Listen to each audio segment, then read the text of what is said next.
ये जो अमीर उजाला से आप हैं अमर उजाला बहुत बहुत शुक्रिया आपका thank you very much for coming and I appreciate it so this is where I was born.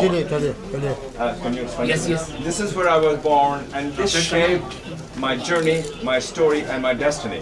And from there, I went to Banaras. And I stayed in Banaras for a while, and then I went to Aligarh Muslim University. And from there, I went across the Atlantic Ocean to pursue the American dream. So this is where it all began. This is where I spent most of my time, and when I was a young child. I have never imagined in my life that from this dusty village, I will be able to be one of the most prominent and wealthiest person in the world, which is the United States of America. When I came to with President Obama last year, and I told the president where I came from, and he was surprised to find out. But his story is also no different than mine is. His father came from the hills of Kenya to the White House. So ask the question, he will translate. Can you translate? So any loving memory of your childhood? Any loving memory of your childhood, sir? I do. I remember it all too well. Riding my bike, and I learned how to ride a bike in a hot summer sun. And I also learned how to catch a kite. In a brown muddy waters filled with rice paddies.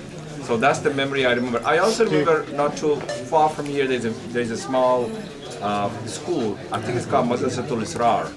So that's where I got a little bit of my education. So those are my childhood memories. But most important memory that I have, living here with the Hindu and Muslims together in a peace and harmony and drinking the same water from the same well. And that's what taught me communal peace and harmony. This place. Yes, sir. So as Azamgarh is known as the places of terrorists, the Azamgarh defamed like this. So what do you have for this? First of all, I disagree with you. I do not subscribe to the notion that the Azamgarh is an organization that's a terrorist. Now, as you all know, the Muslims in India, in particular in Azamgarh, they're not well educated, so they have to get a good education, which will create opportunity, which will in turn will allow them to go to school, and which in turn allow them to become an entrepreneur, which in turn allows them to build what I consider the the prosperity environment, and they could go around the world and be the carrier of this wonderful city. So I don't consider that. I think it's the desperation and frustration that reach the violence. So you gave the courage to the youngs of Azamgarh that they went to Aligarh, they went to your new established Frank DB school, and you gave courage to them. Okay.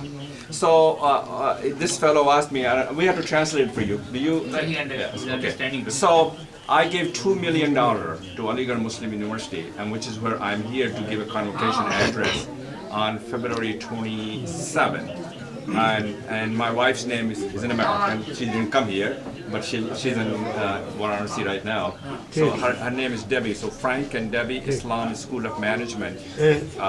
You have to ask the question. I will try to answer. So that will be my convocation address. I will lay the stone foundation when I go there on February 27th for this school.